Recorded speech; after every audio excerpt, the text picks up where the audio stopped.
Thank you for tuning in to another episode of Tomorrowman Podcast. I'm Andrew Orozco, and on this episode, I'm joined by my very good friend, Josh Bales. We talk music, growing up playing sports, our creative processes, and much more. He was kind enough to share a single called Every Other Lover off his upcoming EP. And stick around at the end as he performs an unplugged version of the song as well. Thanks for listening, and enjoy the show.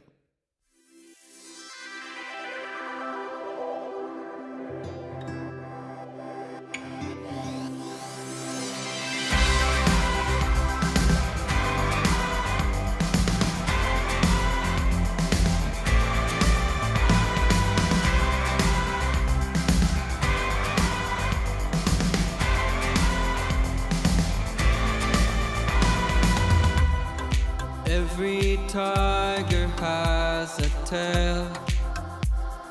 Can you figure out what it means? From a height that scares you still. Something seems uneven in me. Out in the wild, under the sky, I thought that love was as easy as pride. Take me inside and kiss me so well. Don't you wanna stay? Every other lover, every other lover, every other lover's got a secret to keep. Every other lover, every other lover, every other lover needs to go back to sleep. Only time gets in the way. I just wanna finish my dreams. I won't let you disappear. Hanging on the edge of the scene. I want a fire, I want it raw. I want an answer for all that I saw. Send me a sign and break down these walls. Don't you wanna stay? Every other lover, every other lover, every other lover's got a secret to keep. Every other lover, every other lover, every other lover needs to go back to sleep. Didn't you get married? Weren't you happy? Didn't every other lover make you believe that when you're in love, can't help but chasing? That's when they turn around and walk out and leave. Every other lover, every other lover, every other lover, every other lover, every other lover, every other lover, every other lover, every other lover, every other lover, every other lover.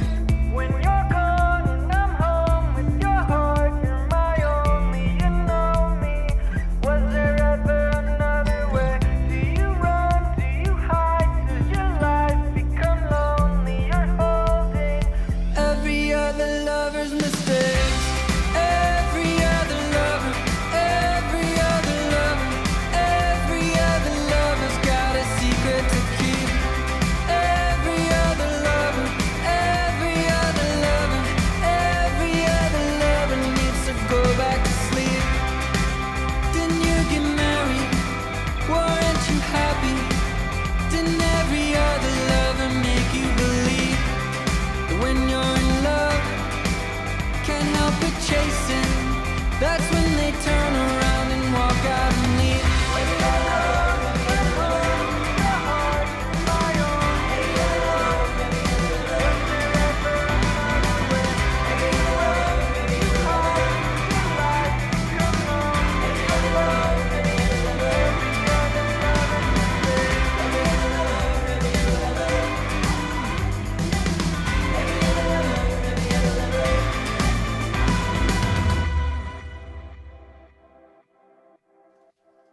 All right. Thank you for doing this, Josh. Yeah, thanks for having me, Andrew. All right, man. You just showed me your song, your latest single that's about to come out, Yeah, called Every Other Lover, right? that's right. I'm super excited about it. We just started shooting a music video for it on Sunday, Mm-hmm. and we're going to shoot a little more this coming weekend. And it's part of a 5-song EP that I'm releasing in the next probably 6 weeks or so. Once we get the video done and edited, we'll put it up. Where'd you shoot at? And we shot in Malibu. Ooh. And then we shot in a studio and at this garden in Westwood. So we got 3 spots, and then on Sunday, this coming Sunday, we're shooting in a loft downtown LA. So All for the same video? yeah, Okay. yeah, Cool. yeah. So my director is a good friend of mine, and he just kind of decided to take on the project, needed a creative outlet, and was like, "Dude, I love the song. Let's make a video for it." Oh, that's cool. Man. And he's put a lot of time, a lot of work into it, a lot of planning. He's got this big idea. So How long have you been working with him?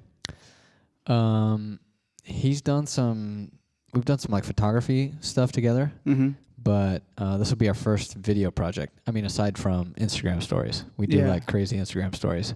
One of them we just realized it was about a year ago, but we kind of lit up our whole apartment and with like lights, Like to make Christmas it, lights or? No, I mean like video lights. Oh, to make okay. it, like, look good. Okay, yeah. And I was in this phase of eating just as many vegetables as possible, which I don't do at the moment. But I would just buy 5-pound bags of vegetables from Costco, and the big frozen ones, and just throw them in a pan and like heat them up to the point where they're just barely cooked, and then just shovel them in my mouth and go work out. I was on this healthy vegetable kick, and What made you fall off of that? life. It like, I guess it's one of those things where it's like all or nothing. Yeah. You go all out, eat all the vegetables, and then get burnt out, and then go back to pizza. Yeah. And then next thing you know, you have 10 boxes of Domino's pizza sitting on your table in a pyramid shape. And you were eating really healthy, and you were super cut and working out like a week before that. Are you into vegetables? Do you have any? I mean, I eat them. Yeah. I don't. I'm not vegan or anything like that. But I do enjoy them whenever they are around. I just had a bean burrito not too long ago. So, yeah. I had a burrito myself tonight. It was great. Yeah. But I also, any meat, Anything goes. omnivore. Yeah. Yeah. So I'm good. Yeah. I'm about Full 100% omnivore. that. Yeah. Yeah. That's So great. you're always at the gym too, right? Like I see a lot of your Instagram stories. Yeah, so I was doing this like walking billboard program for a gym, it was advertising for them on social media. We'd get a discounted rate at the gym to post on Instagram and do funny videos and whatever we did. And they shut down that program though a few months ago because I don't know if it was kind of a trial program, and I don't know if they were getting too many results out of it, honestly. Oh, really? We brought in like friends every week, but none of them really like stayed. We had 4 of us guys that were doing it. We'd do it like 3 times a week, and a You couple. just didn't get consistent customers. Yeah, we didn't necessarily like book them a lot of customers, so they were kind of like, all right, this was fun, it's a good trial, but you have to pay full price or you're out now. And so we're like, this is expensive. I'm gonna go run in the park now, I guess. Because gyms in LA are, I mean, I guess there are a couple of them that are cheap, like the Burbank Athletic Club. Yeah, I wouldn't know. I never. I think it's like $15-20 a month. Oh, really? But everything else is like $40 to $200, $300. Yeah, that hits. Yeah. Yeah. And when you're trying to like make music and like be a musician. be a musician. Yeah. On your album, it's an EP that's coming out, right? Yeah, it's a 5-song EP. Mm-hmm. Did you played all the instruments on the record? So I play quite a few of them. I usually in the songwriting process I'll start on acoustic guitar and write out the lyrics and the chord progression, and then I'll go in and I'll add some sort of beat to it, and then also add electric guitar. In the case of Every Other Lover, it was actually that that I was just playing around with a like chorusy choir like piano sample and just like kind of came up with that and was like, oh, this could be a song. And it all kind of started around that. I was like, okay, what chords can I build off of that? And then it all just kind of fell into place from that. But then, so once I get it all structured out and write it, I have a producer, Dave Cook, and his company is Splash of Soda. Mm-hmm. He's based down in San Diego. He works with a bunch of. Ooh, I was just there this weekend. Yeah, dude, I Yeah. love San Diego. Yeah, I know it's great. It's my favorite place, maybe in the world. But so he, so he'll take the song. Sometimes I'll bring him like 3 or 4 songs, and he'll pick the best one out of the lot, and we'll go with that one. And then he's got a whole library of samples, and so he'll kind of add in his own drum samples, perk samples, and that kind of thing to like round out the track. Yeah. And effects, and then we'll re-record the instruments, vocals. He plays bass on most of the tracks, and then sometimes he'll play some guitar parts and add in keys, strings, that kind of stuff. Okay. And he'll take my ideas and kind of like transform them, make them all glue together. So I'm like, here's the idea, here's what I'm doing, and like help me like piece it all together. Yeah. So he kind of like so glues it's like everything it's together. you fills in two the bits. that are creating the songs. Yeah. Okay, Yeah. As far as the like finished records. Yeah. Where are the origins of your musical career? Where did you start playing? Like. Yeah. So my parents were missionaries actually in the Caribbean, and so my dad was trying to help this community like put up a church in Puerto Rico, and the church like had a drummer, and the drummer, I don't know if he was like lazy or he was just like trying to get out of a gig or he was just like trying to pass on what he knew, but he kind of took me under his wing and was like, hey, here, can you play drums during the service? And so I was like, okay. Oh, that's pretty cool. How old were you? Yeah, so I was 10. Oh, you were 10? Yeah, so I was 10. He's like, here, I'll teach you. So he just taught me like a basic beat. And so I'd play in the services at like 10 years old for this like, Latin church vibe kind of thing. Yeah, yeah. And I had no idea what I was doing. It was just kind of like, all right. I had like no fear. Oh, that's so awesome. I was like, okay, I guess I could do it. Yeah. Just like sat up there and played the same beat for every song. Yeah, and people were enjoying it, right? Yeah, and they were doing the whole, it's not quite like like an African American church where it's just like big, but it's like, it's closer to that. It's just like very high spirited and high energy. High energy. Yeah. And so that's where I started. I did that for a little bit, and I still have those drumsticks, the like first drumsticks that I got. And this was in Puerto 10. Rico, you This said? was in Puerto Rico. Okay. Yeah. And I still have those. They're like sitting in my room. That's pretty cool, man. You should frame those. Yeah. And so I wanted to be a drummer. I'm like, man, I'm gonna be a drummer. And so I went through grade school, and 5th grade, me and my best friend Tommy, this was in Kansas now. We're like, all right, we're going to be drummers. We're going to like join the band, be drummers. And so we go in. They had that day where, I don't know if you did this like in school band, but they're like, all right, you can try any instrument, and then you pick and you can pick whatever you want, and that's what you'll be in the band. Did you do anything like that? I didn't. I got into music a little later, actually. It wasn't until about when I was like 14 I picked up guitar. Okay. And that was just like listening to like rock music, stuff like that. Right. And like playing at home or my dad he has like congas and stuff like that, and I have a couple uncles who were drummers. Oh. So my dad thought I was going to be a drummer, but when I ended up picking up guitar first, he's like, "Oh, all right." Yeah. And I took that on for a little while. So you come from a musical family? I'd say so. Yeah. My dad didn't like play like out in any bands. He just like liked it as a hobby. Man, he really enjoyed it, and he exposed me to a lot of really cool music. I grew up with a lot of funk and Latin jazz and stuff like that. Like all types of music. Everything basically. Would you say any certain artist or artists had a big influence on your music now? My music now, I'd probably say Peebo Bryson is a huge one for me. Mm-hmm. He's like an R&B ballad type singer. I just love his voice. Like that. Yeah. I like big, strong voices. Like, I don't know. I wish I could sing like that. Yeah. And the fact that I can, I'm like, well, I better hope that. I mean, maybe you still could. Maybe, but I feel like it would take a lifetime to reach that kind of where I would want to be. But either way, it's worth a shot, right? Yeah. Absolutely. Yeah. I guess I got to have more confidence in myself on that. Yeah, you just gotta. So I started taking vocal lessons a couple years ago, and I could always like carry the pitch, but didn't really know the mechanics of singing, like how to use your diaphragm, how to like, how to breathe properly, and the mechanics of where to sing from and where to let the tune resonate. And so that's made a world of difference. Just having somebody be like, oh, here's how you do it. Yeah. Like, oh, okay, maybe I can do this. Yeah. Just knowing the way to do it. Do you find that like singing certain words become easier because of that? Yeah, totally. Certain words, certain phrases, and they became easier after. Yeah. After the oh my god, this song is and techniques. Because I was scared the first couple times I took lessons. I was like, crap, I'm awful. I'm terrible. I thought I could carry a dude, it's hard, man. It's hard. Yeah. And this is gonna take work. Because when you have a passion and you get excited about it, you're like, yeah, it's all exciting until you figure out that it takes work. Yeah. To get to the place you want to get to. Oh yeah, definitely. I know you've experienced that. Yeah. It's I mean, it was in college when I actually started getting schooled in it. Like that's when I got drum lessons and guitar lessons there and stuff, and piano. I took piano and bass as well. So I wanted to just be all well rounded, you know. Yeah. And piano was, I think, something I really wanted to learn too, just to have it. Yeah. Not that I know it well, but at least I see the relation between that and guitar and so all other instruments, and that's always like really cool. Yeah. I mean, piano is awesome.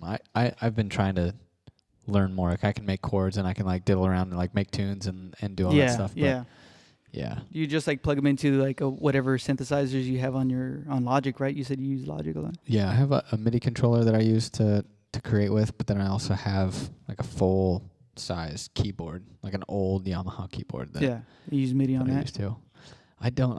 For some reason I can't get it to connect with MIDI, so I'll have to play it on there and learn it, and then I go over to the MIDI controller and hook that up to the computer and put it in that way. Why not? Is it not? It's old. I don't know if the MIDI thing is broken or if I actually just haven't put in enough time to actually download the driver. Or it could be anything. Yeah.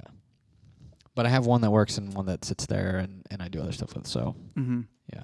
Is it just piano, or do you have guitars and other things around you as well? Yeah, I have a little home studio set up. So I have an interface on my desk and a couple monitoring speakers. Yeah. And kind of like this. Yeah, like what you have. Yeah. And then I have a electric guitar, bass, acoustic guitar, the keyboard, MIDI controller. And we actually have a little the essentials, you know. Yeah, we actually have a little pocket drum kit in our living room too. Yeah. Do you have that mic'd up too, or what? No, that's just kind of for ideas. Yeah. So we have that sitting there, and then we have the noiseless heads on there Oh, that's cool. And the cymbal dampeners, so we can actually kind of play in the apartment. Yeah. I have silent cymbals too if it gets too loud and I still want to jam late. Yeah. It's always cool. And I'm super surprised that no one's complained yet, because it's softer, but it's still a little loud. Yeah, when you get everybody going. Yeah. And we in an apartment, we have people above us and to each side. No one's complained though. No one's complained, which has been great. We've had the kit in there for probably 6 or 9 months now. And you live on the bottom floor? Yeah, we live on the bottom floor and then have a garage below us. That makes it better then. Yeah. On the bottom floor for sure. Yeah. But yeah, so I started playing. So me and my best friend were all right, we're gonna be drummers. We're gonna play drums together. It's gonna be awesome. We go into this trial the music, all the different instruments event at our school in 5th grade. And I picked up saxophone. I was oh, okay, cool. I don't really know how this works. Tried the reed thing. Yeah, I was I don't know. I can't do wind instruments either. Yeah, no. Tried a clarinet, I guess. Maybe even tried a flute. And then there's a snare drum. Threw a couple paradiddles down on the snare drum. And then I saw a trumpet, and I was whoa. You never seen one before? I don't know if I'd never seen one in real life. Yeah. And so I pick it up, and there was a guy kind of walking us through it. And he's all right, here's a mouthpiece, and here's how you do it. Showed me how to use my lips to make sound on the trumpet. Yeah. And I didn't quite get it, and then I kind of got it. And I was I got to have this trumpet. I need to play this trumpet. And my friends there, he's no, we're going to be drummers, right? We decided we're going to be we're going to be in the percussion section, play drums, right? I was no, I got to have this trumpet.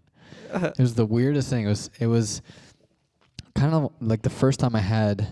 You ever have those weird gut feelings where you're just I know I have to do this thing?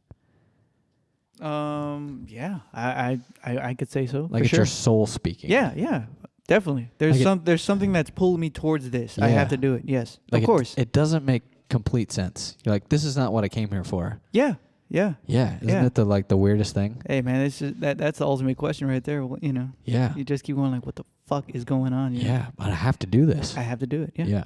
And I'm really glad I did, for a number of reasons. One of them being nothing against drums or drummers, but Yeah, choose your words wisely. Yeah, but because I learned how to play trumpet and read music, then I think that lent itself to helping create melodies and actually and to being able to read music, write melodies, and kind of understand how parts fit into a bigger picture. Oh, okay. Not that you can't get that with drums, but because drums are so like rhythmic, the actual tonal qualities of like playing trumpet helped when I eventually picked up guitar and then began singing.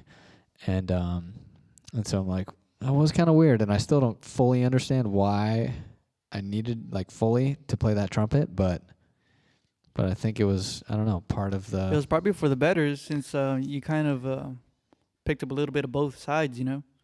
Mm-hmm. I kind of went the opposite. I went guitar and then ended up picking up drums. Yeah. And I was like, I don't know, something about drums fascinated me. It seemed endless, the combinations, you know? And then I enjoyed the responsibility of like holding down a foundation, you know, and like keeping a groove real tight. Yeah, I mean, drums are a fundamental part Yeah. of any song, and the percussion and the rhythm element of a song. Yeah. That you can build a foundation of everything else on top of. So, how long did you play trumpet for? So I played from 5th grade to 10th grade, and it's one And of you those, didn't play any drums at all during not that during time? that time. No. So, so I kind of wanted to in the back of my mind. I was like, yeah, it's still cool to play drums, but Did your friend continue to do it? yeah. So he was in the band playing drums. He ended up doing like the rototoms and all that stuff in marching band. That's cool. And the quads and stuff. Yeah, the quads and all that. And I ended up moving away from that city in school a couple years later. But then I continued playing trumpet in high school. But it's funny. I was talking to a friend about this, and we all like wish, like in at least in my high school. I don't know how your high school was, but it wasn't necessarily cool to be in band or in marching band. I don't know. I don't think I really involved myself too much with those kinds of little things in school. Yeah. I mean, there were bands, and I was in a band then, but it wasn't a school type band. You know? It was like rock types, you know, just like out there playing backyard shows and stuff like that. Cobalt Cafe and things. Right. Yeah. But if you look at any like respected musician, any big musician, they I mean, they spend hours and hours a day practicing music, and we're in bands, we're in choirs, we're in like what we might see as nerdy or uncool as kids ends up becoming the foundation. Yeah, great foundation for their success. Yeah. You know. Oh yeah. And that's something I wish that was different about schools and school culture and kids, is appreciating arts and that kind of thing when you're a kid, internally and just as a culture too, I think. So you would say that you felt a lot of pushback growing up as far as like it was musical like, or anything, or being in theater, like stuff like that? Yeah, I didn't do much theater stuff, but I felt like it was like looked down upon to like, you know, as a kid growing up, to be part of the music program, at least in our like school in our area. And I went to high school in Illinois, like small town in Illinois. And, you know, obviously there's like I did play sports too. And there's the whole like, you know, jock sport thing, and like you know, the football guys are like the coolest guy, which I'm sure they are. And no offense to football players. I actually played a year. It doesn't last. Yeah. And it was fun. I did enjoy playing it. But too bad you didn't continue with that, man. You would have been, I don't know how many concussions in, you know. Oh yeah, no, I'm glad I stopped. I got hit pretty good a couple times and may have gotten a concussion. There was one time Oh really? That bad? Yeah, I mean, I never went and got it checked, but I was a sophomore and I weighed like 130 pounds or something, and that's still more than me right now. Oh yeah. Yeah. Dude, I'm like 120. Oh wow. Yeah, it's crazy. Yeah. I think I'm dying. No, I'm just kidding. I hope not. No, I'm good. Yeah. I'm alive. Yeah, you're fine. Yes. Anyway. Yeah, and was returning a kickoff in practice, and he just destroyed me. My chin strap snapped in half. My helmet flew off like 10 yards down the field. Oh, dude. And I just got like laid out. Had this huge like gash across my neck, and just got obliterated. And I bounce right back up. I'm like, Coach, put me back in. I'm ready to go. He's like, you don't know what you're talking about. Sit down. He just like threw me down on the bench. He's like, you're out. You're done. I'm taking to your mom. Did you black out or anything? Or no, I mean, you immediately got up when I don't think I did. I just like, I mean, I don't remember if I did. And maybe I was laying there for a few seconds and didn't realize it. And he's like, you might have a concussion. You like, we need to like, you're going to sit out the next couple practices. Yeah. You should probably go get it checked out. What grade was this? You said sophomore? Yeah. Okay. 10th grade. And so you said you're playing trumpet until then, right? Yeah. So I was playing trumpet until then. Okay. And then I was also playing like basketball and stuff. And dude, you just going for it, man. Yeah. I mean, I like have to try everything, I guess. So I played sports, played music, was like in the clubs and stuff at school. And eventually you figure out that you can't do everything. It took me a while to figure that out, that you have to like narrow stuff down, especially when you finish school and have to like work and do all that stuff. Oh man, when life actually hits you, like, oh my God, this sucks. Yeah. Oh, my parents aren't doing everything now. I got to do it myself. Yeah, I have to contribute now. Yeah. Here we go. Yeah, I got to pay for stuff. Oh, crap. So after 10th grade, is that when you started picking up guitar then? So I started, I think it was senior year in high school. I picked up a guitar. So I quit playing trumpet and picked up a guitar, and that's when I started writing songs. Actually, yeah, so like senior year, me and a couple buddies started a band, and I'm holding up my fingers in quotation marks right now. What was the name? Saying band. It was called Well Hi There. Well, hi there. Oh God. Did you guys make any albums? Please tell me there's some shit out there that I could hear. Yeah, I don't know if it's online. It used to be on our MySpace page. I do have the tracks somewhere. We could play one. So our first one was a cover of Hey There Delilah by the Plain White T's. But we did actually a parody of it and called it Hey There Sierra. Hey There Sierra. And Sierra was this girl that my friend Riley, he's probably one of the funniest guys I've ever known. He had a crush on this girl. She worked at the local ice cream shop. Mm-hmm. And so it's all about her and his crush on her and her working at this ice cream shop. But in the melody of that in the song. melody of Hey There, Delilah. And so we had that song, and then we had like a poem that was on the album. It was just like a poem reading that like didn't make any sense. And then we had a song called Time Bomb that was awful. And what'd you play in it? You sang? I was kind of maybe the only one that knew how to play any instruments in our band. So you played them all? Yeah, so I played them all. And then and we had another one called Senior Skip Day. That was just us yelling Senior Skip Day. And what's funny, I just kind of thought about this the other day, is the first microphone I had was actually a kick drum microphone that I picked up at Radio Shack, because we were like, all right, let's record something. And I had no idea what I was looking at mic-wise or any of that. And this big one looks good. Yeah. And I read on the internet. Actually, I don't know if we had internet back then, but I read somewhere that you need a condenser mic. Like, that's the best one for vocals. So I was like, okay, let me get a condenser. So I just went to Radio Shack. I was like, hey, I need a condenser mic. They're like, well, this one's great. And it was like one of those little flat mics that you stick inside the kick drum. I was like, cool, I'll take that. It's like $40. And so we recorded it on that, and it sounds all like muffly and like super low endy. Yeah. And, like, sounds good to me. Yeah, put it up, man. Yeah. Sounds nice and grungy, Let's right? make a CD. Yeah. So we printed off 100 CDs. These like 5 songs. This was your senior year? Senior year in high school, yeah. Under the band name Well Hi There. Well, hi there. Yeah. Well, hi there. And so we actually sold, I think, 100 copies of this 5-song. Was it $5?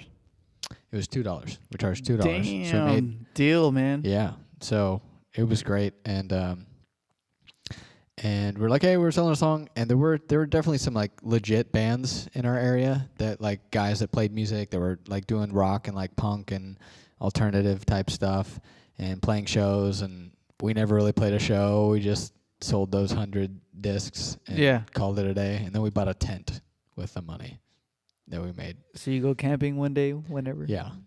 Did that ever happen? It was actually less of a tent and more of a canopy. A canopy. Yeah. And we were just stupid. We were like, hey, we got $100. what are we gonna do with it? Hey, that tent's on sale. It's not even a tent; it's a canopy. Fine, let's get it. Yeah. Yeah. We have the money, man. We have the money. Yeah, Yeah. yeah. It's just just stupid. But yeah, that's how I started playing guitar, doing that. How long did that band last for? I mean, maybe a couple years. We didn't do anything else after that, but we called ourselves Well Hi There for a couple years, maybe. And then in college, me and a couple friends started a Blink-182 cover band. And I started actually taking guitar lessons at the university I was going to. And that was cool. So I actually learned a little jazz stuff and some improv skills and how to create solos or like improv over chords. Yeah, and, that helps a lot. Yeah, that was huge. And so, did you get a degree or anything like that? yeah, I got a degree in digital media, and I wanted to go for like more of the audio recording, engineering type stuff. And the whole story about how I got into that school is kind of cool too, because I just got a general ed degree at a community college. Yeah. I was like, I don't know what I want to do with my life. Yeah. And music was kind of always something that resonated with me and something that I was like curious about and excited about. And I loved just finding new artists, finding new songs and all that. And my grandma had gone to the same school that I went to. I was like, I don't know where I'm going to go. It's like 3 weeks before the fall semester starts. My grandma was like, oh, they just opened up a new recording, like fully furnished, like state-of-the-art recording suite at the school I went to, which was Greenville University in Illinois outside of St. Louis. And I was like, oh, that sounds cool. In. Yeah. Yeah. And I was like, all right, I'll go check it out. So me and my mom went and drove out there and toured the facility. And I was like, yep, signing up. I'm in. And this was like 3 weeks before school starts. Yeah. And so I filled out an application like there that day. And I think rode back with it and sent it in. And maybe a week and a half before the semester started, they're like, all right, you're accepted. And we found you a roommate. And turns out my roommate, his dad knew my dad back in college. So it was like this whole like crazy thing. I was like, what? And his aunt actually went to school with my grandpa. And it was this whole like crazy weird kind of thing. We're like what? And he was supposed to have another roommate. That is so weird, man. Like, yeah, his other roommate like left the school and just like dropped out. And then they assigned me to his room.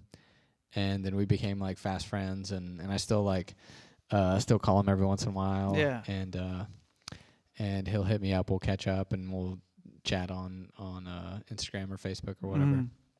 And so it was there that you were you went there for audio recording? Yeah. So I went there for it was digital media, so it was part audio recording, part video production, and part like graphic design type stuff. So I took design courses and film production stuff, and then also did sound reinforcement. Mm-hmm.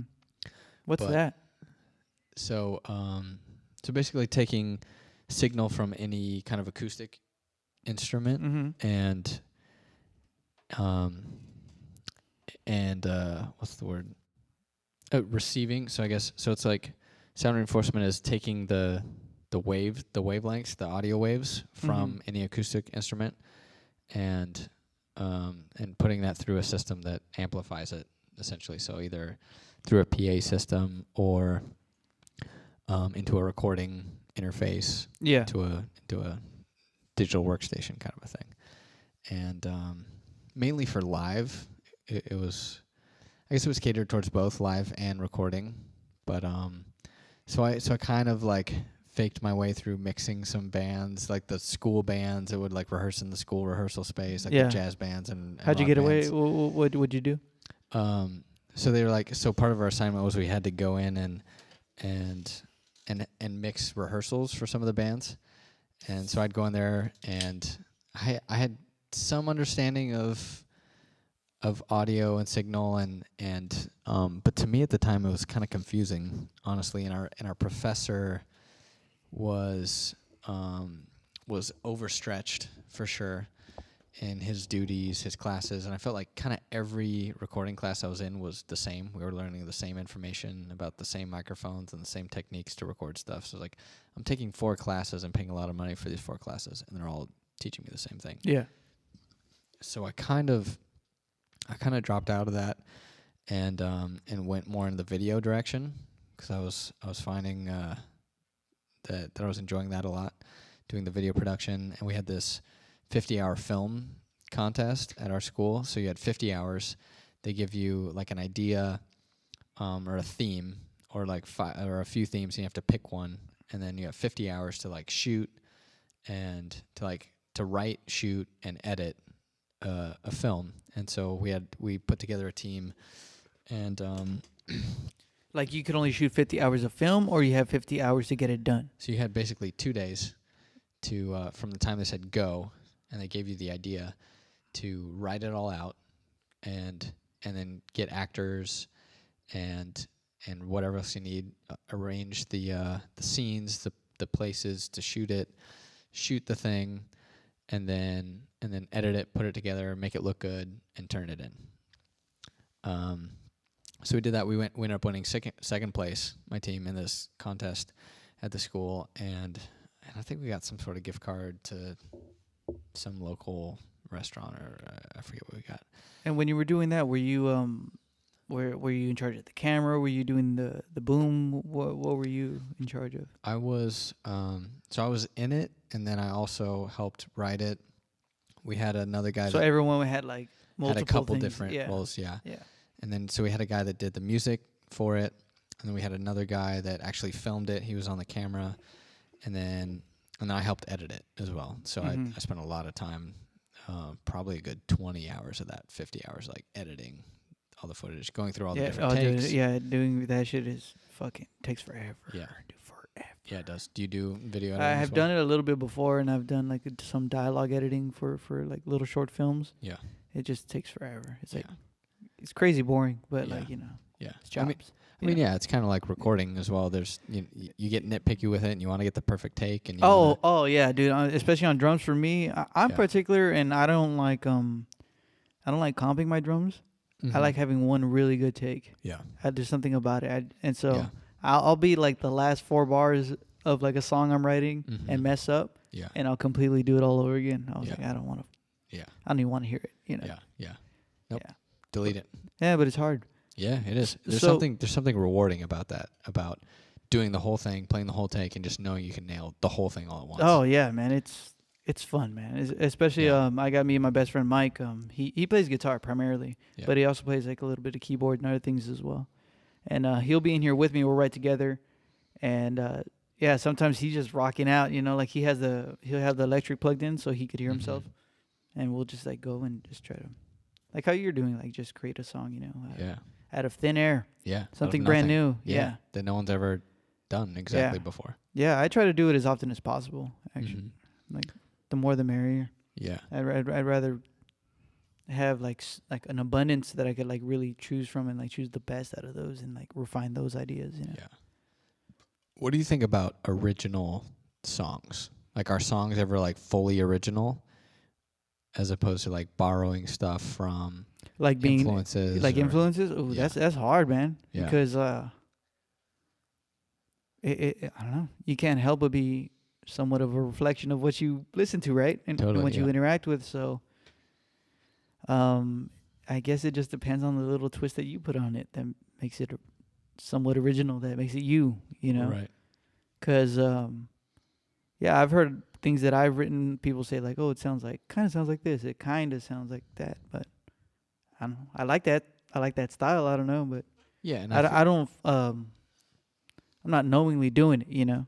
Yeah. right. It's just everything you've listened to has kind of, in its way, become part of you creatively, or like your understanding of music. Yeah, and I try to listen to all types of music, so that say when that does come out, I don't know, I'm able to create like all types of rhythm. Because there's times where I just create a drum beat first, like I have time in my head, record it, then I'll do like a guitar after, and then I'll do the bass, and then I'll redo the drums, and then I'll add piano, and then before I know it, I have like this whole thing like in like a half hour, like. Yeah. And I don't know, that's kind of I just always just I don't know, just try to write something solid every time, I always have a goal to not really walk away until I have some sort of groove going on that at least I could feel. Yeah. And then I'll shut it off or start a new song or just shut it off completely and come back to it like another day or something or later on in the day. Yeah. So Yeah. do you always start with drums? No. then? No. Sometimes guitar, Mm-hmm. sometimes bass. Kind of whatever strikes you. Yeah. Yeah. Whatever I feel like. I do. I feel like I played so many songs on drums, like as far as like playing 2 songs, Mm-hmm. so that it's easy for me to kind of just like hum or like feel like this is 4, this is 8, this Right. is where the bridge would be, even without having an idea of what I'm even gonna write, Mhm. and then I'll just get the guitar and kind of figure it out, Yeah. and then bass goes on top, and before I know it, like those 3 rhythms that kind of play with each other sound like some really nice groove, Yeah. Yeah. You got something going. Yeah, for Yeah. sure. Well, what about you? Like when you create, do you have like a particular like way that you do it all the time, or do you try to mix it up for yourself? I've been trying to experiment a little bit more recently.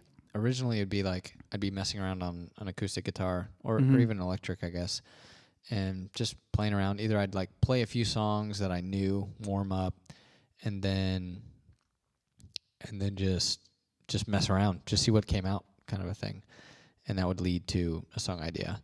Or I've had times where I used to ride my bike to work a bunch, and I'd be riding my bike, and I'd just be like, oh, there's an idea. It's something that just popped in my head, and be like, okay, I gotta grab my phone, I gotta like record this. So I just hum something into the phone, and then come back to it like when I got home after work. Are you able to still pull the idea out when you Yeah. do that? Man, yeah, for real. Sometimes I try doing that, and I can't do it. I'm like, what the fuck? What was I thinking? Because sometimes I try to hum something, Yeah. but I'm hearing so much more in my head. Yeah. And I'm like, how do I get all that out? That's why I do enjoy the fact that I do know other instruments, so that Yeah. when I have an idea, I'm like, I know exactly what I want to do. Like, And you can just do it. yeah, and I don't gotta wait for anybody. I could just Yeah. do it all myself. Yeah.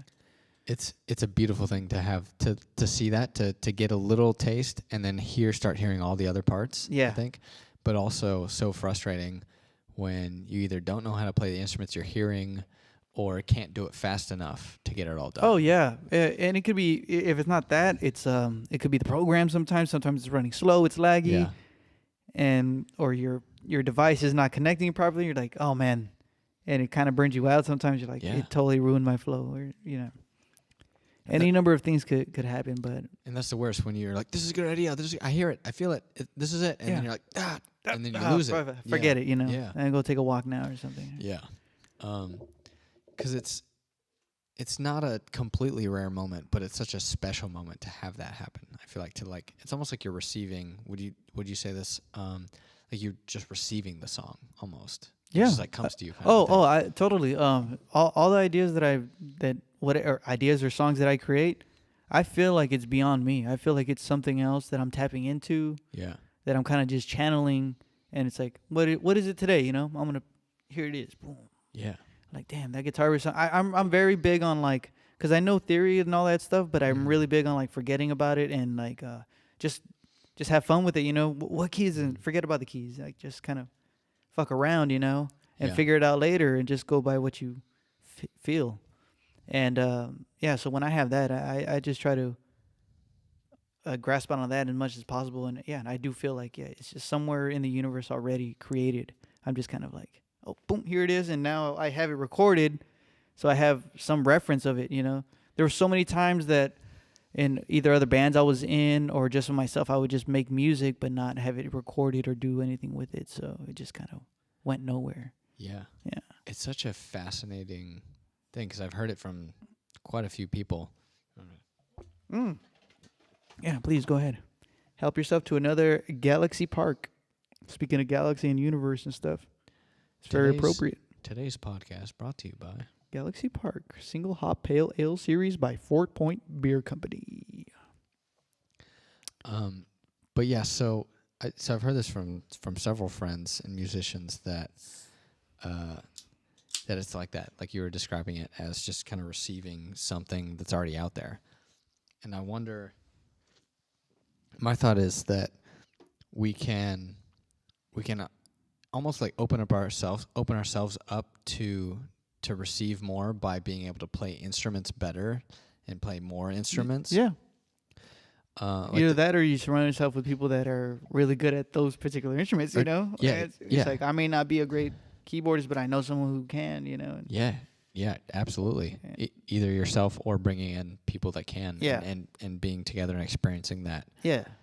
That kind of event together. Yeah, it's a different feeling. You know, it's a whole nother language, and when everyone could speak it well, ideas could flow that much faster.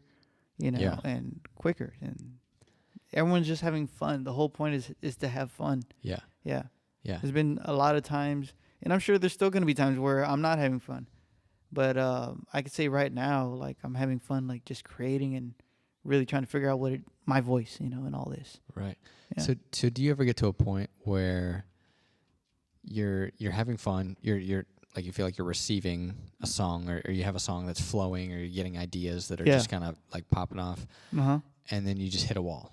Oh yeah, totally. If I feel like, say I have like it could be a certain part of a song that I'm creating, and I'm having it on loop, so I'm trying to create ideas and nothing's really coming out. Yeah.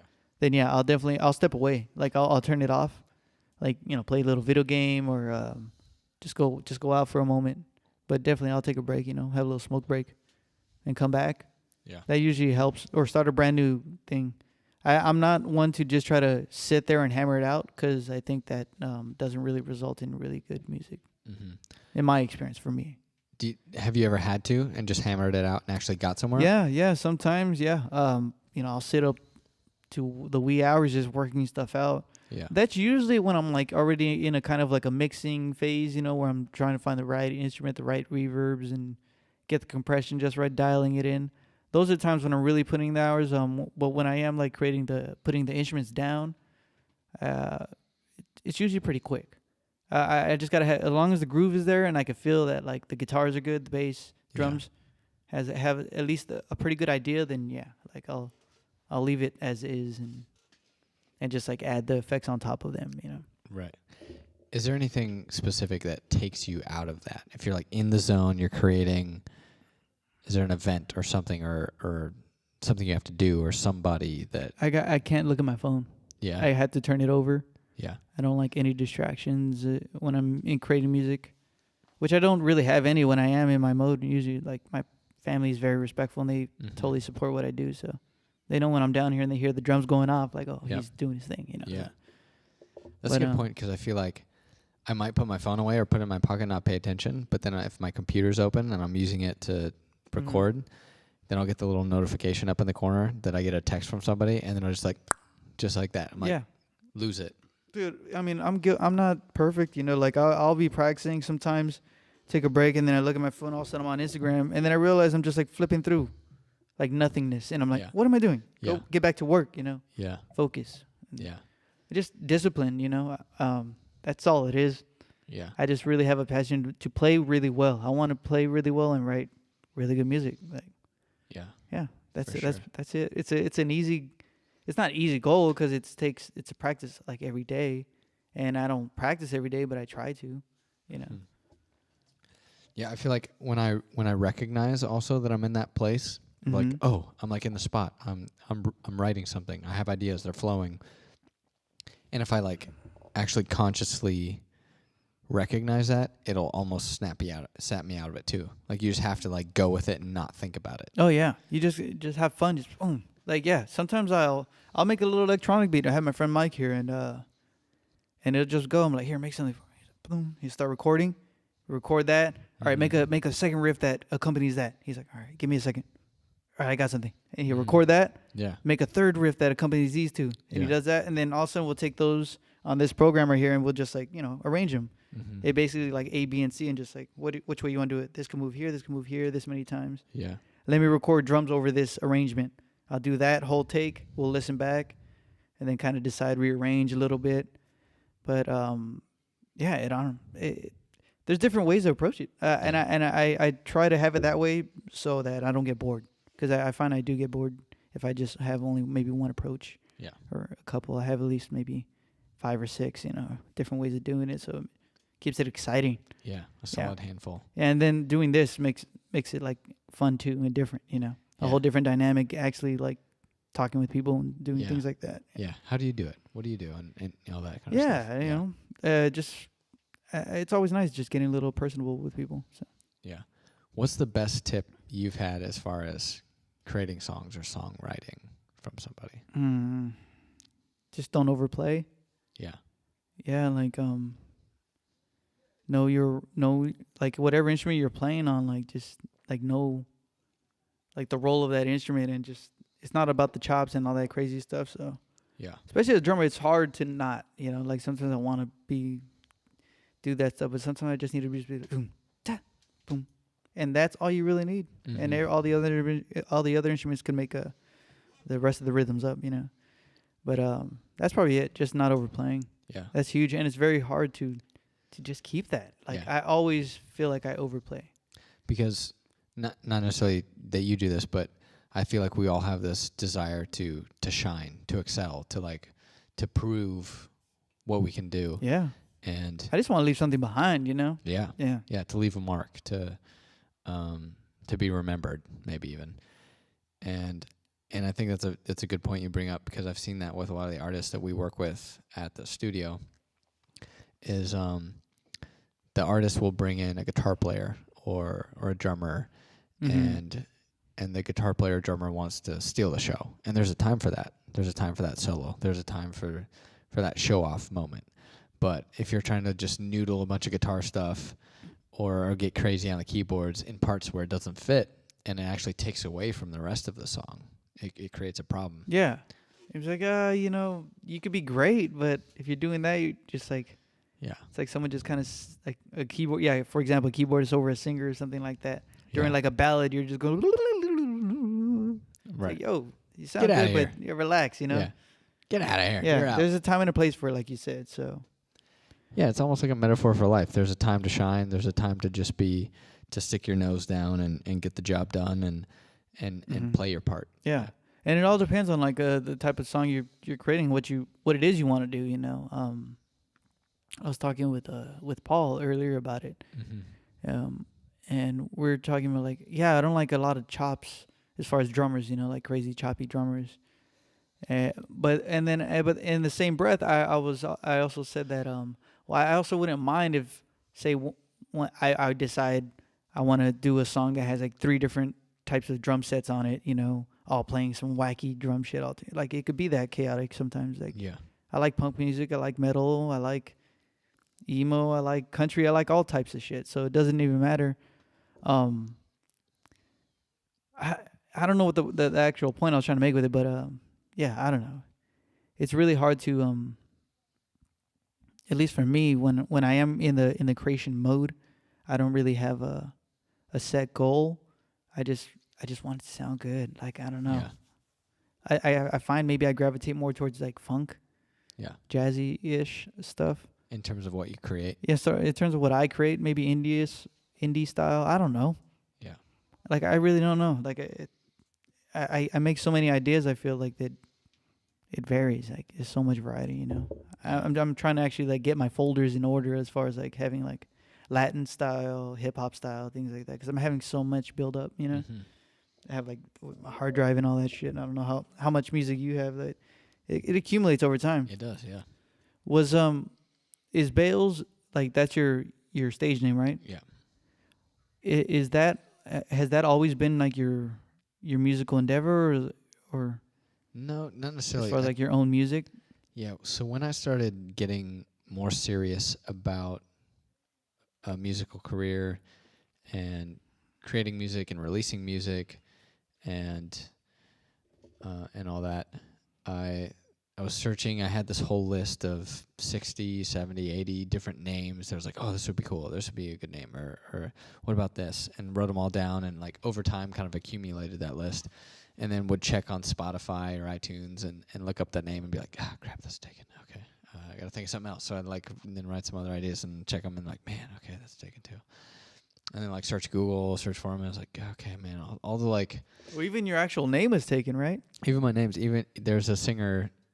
It's like a named country, Josh Bales. yeah, He's like a country. He's like bald dude. I saw, yeah. Yep. Yeah, because I was looking some stuff up about you today, and I was like, "Who the hell is this I guy?" was like, man, I can't even do that. I can't Yeah. even use my own name. Yeah. So When'd you grow your hair out, man? It's crazy. Yeah. Where did it come from? Yeah. Exactly. And so so I like had all this stuff. So like, and then I think it might have been Andrew Minter that was like, "What about Bales? Just use your last name." And I was like, "Oh, I didn't even think of that." And I kind of went back and forth on that for a little while, and eventually was like, "Yeah, you know what? I'll use that." And I've had thoughts of changing it at different points, but that's what I went with. So I'm sticking with that. And when you did that, did you already have in mind the type of music that you wanted to release then? Yeah. So when I thought of that, then or decided on that, I already had 2 or 3 of the songs done. So it was just a matter of like, okay, what am I going to release these songs under? And the first one being Medicine, which will be on the EP, and then the other 2 that I've put out so far that are on like Spotify and iTunes. Petals of Gold, and Without You, and Minute with You. Minute with You. I'm sorry. Yeah. No. Yeah. Okay. And so I had those, at least the first 2 done, and I was like, all right, I need a name, need something, because my name's already taken. Mm-hmm. Did you already have the musicians ready for the band too?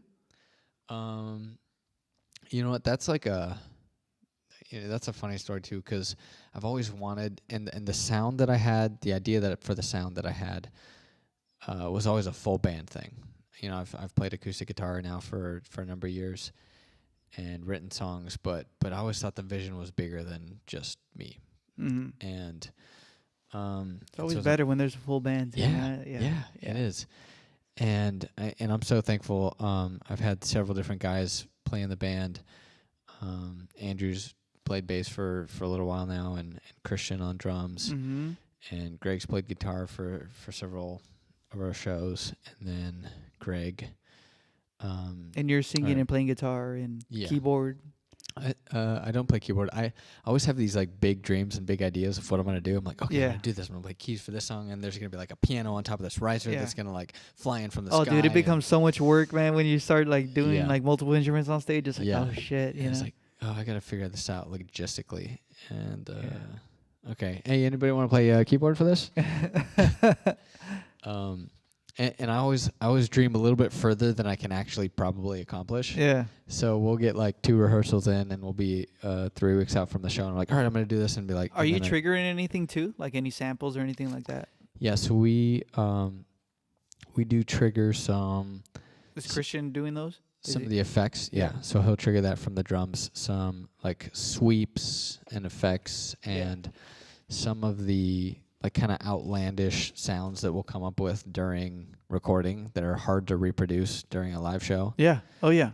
Yeah, so we'll trigger that. Yeah, I've totally done stuff like that too, for sure. Yeah. Yeah. We're like, this keyboard doesn't make that sound, so we'll use just a SPDSX? An SPD or just Logic. Logic. Using it through Logic. Oh, okay. Yeah. Yeah, the laptop up there. Mm-hmm. So risky. I know. Yeah. Every time I take my laptop to a show, I'm like, man, come on, just don't drop it. Mm-hmm. Yeah, and then for the live stuff, we'll put some background vocals. Andrew and Greg will sing backgrounds, but then we'll put a little bit in there as well, just to fill it out a little more. I mean, in today's day and age, everyone has their own opinion about how much. I mean, all the big artists, not all of them, but a lot of people use tracks. A lot of people use either a mono stereo or sometimes 8 or 16 different tracks that they play along with, and everyone's got their opinions about like real music versus, you know, playing along to track and all that kind of stuff. And I don't know. What are your thoughts on that? As far as seeing it live?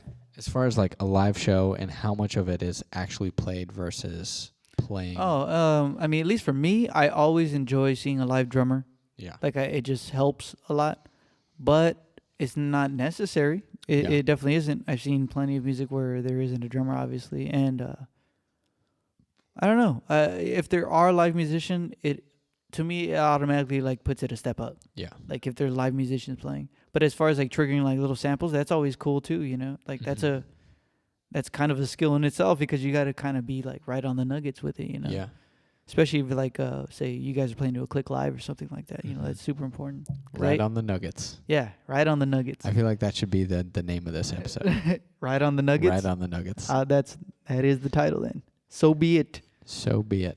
So guys, stay on your nuggets if you're listening to this. Yes. But yeah, I have mad respect for bands that are all live acoustic instruments, and I think that there's something to be said for that.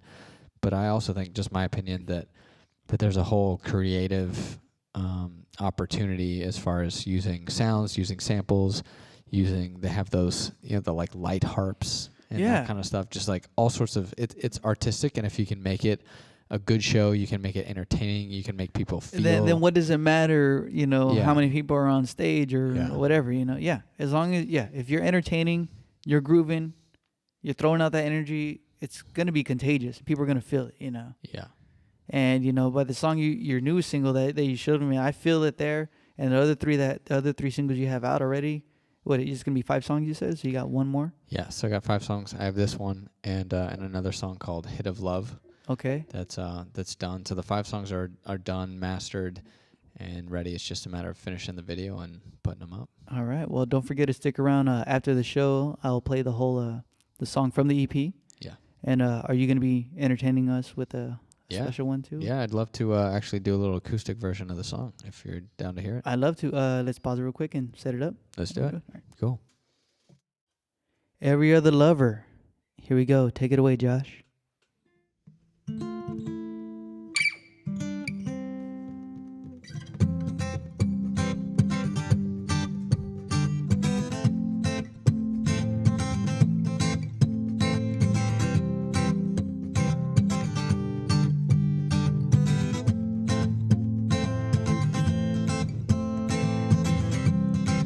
Every tiger has a tail. Can you figure out what it means? From a height that scares you still. Something seems uneven in me. Out in the wild, under the sky, I thought that love was as easy as pride. To take me inside and kiss me so well. And don't you wanna stay? Every other lover, every other lover, every other lover's got a secret to keep. Every other lover, every other lover, every other lover needs to go back to sleep. Only time gets in the way. I just wanna finish my dreams, and I won't let you disappear. Hanging on the edge of the scene. I want a fire, I want it raw. I want an answer for all that I saw. Send me a sign and break down these walls. Don't you wanna stay? Every other lover, every other lover, every other lover's got a secret to keep. Every other lover, every other lover, every other lover needs to go back to sleep. Didn't you get married? Weren't you happy? Didn't every other lover make you believe that when you're in love, you can't help but chasing? That's when they turn around and walk out and leave.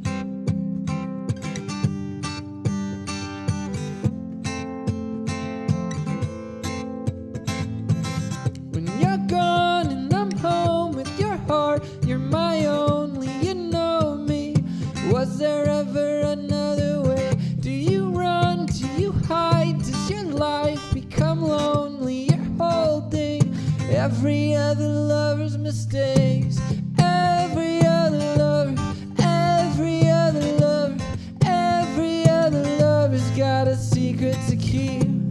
Every other lover, every other lover, every other lover needs to go back to sleep. Didn't you get married? Weren't you happy? Didn't every other lover make you believe that when you're in love, you can't help but chasing? That's when they turn around and walk out and leave.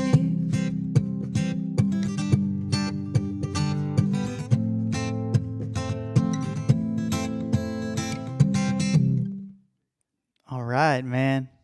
Beautiful, dude. Thank you. Is this from personal experience, this song? Yeah, so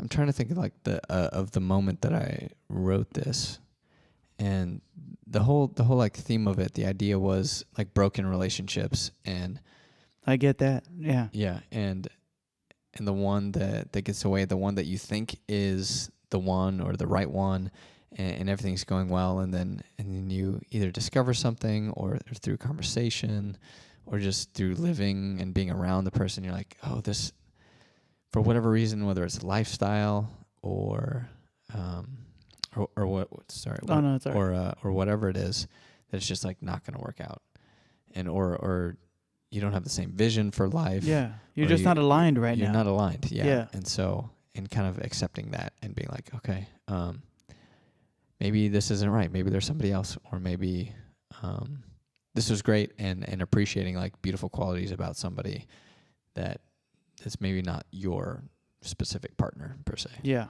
but accepting it and moving on. Yeah. Yeah. Yeah. So there's a bit of hope within that too. Yeah, exactly. So seeing hope amidst the failure per se. Dude, I like that. Yeah. I like that a lot. Yeah. And that's kind of the theme. If there was one theme with this EP is that seeing hope amidst failure and the brokenness and the things that don't quite work or don't quite go your way or don't quite pan out the way you imagine or see them. Yeah. Yeah. I think a lot of people could relate to that. Yeah. Thanks. Yeah. Well, I want to thank you for being on my podcast, Tomorrowman podcast. All your music, your tour dates, anything that you got going on, all things Josh Bales, where can that be found at? Yeah, so you can find a lot of that info at balesmusic.com Mm-hmm. or Bales_music on Instagram, Mm-hmm. Bales Records on Facebook, and then I have a Bales Music YouTube channel. YouTube channel. Yeah. Yeah, that's right. You got a couple on there. I saw you had one with James from work, right? You performed at Kulak's Woodshed. Yeah, we did. That's a fun spot. We did a little acoustic version of this other song called "Some Boys," which is actually not anywhere else on the internet yet. Ooh, exclusive, right? Exclusive. So the only place you're going to see it is on YouTube. Go check it out. Yeah, check it out. It's called "Some Boys" by Bales live at Kulak's Woodshed. That's a cool little songwriter spot. All right. Well, thanks again, man, for doing this. Dude, I really Andrew, appreciate it. Thanks for having me. This has been really fun. I enjoyed getting to know you a little better and chatting about music and everything in between. Oh, we'll definitely do it again. Yeah, I'd love to. All right. Thanks for listening, guys. See you.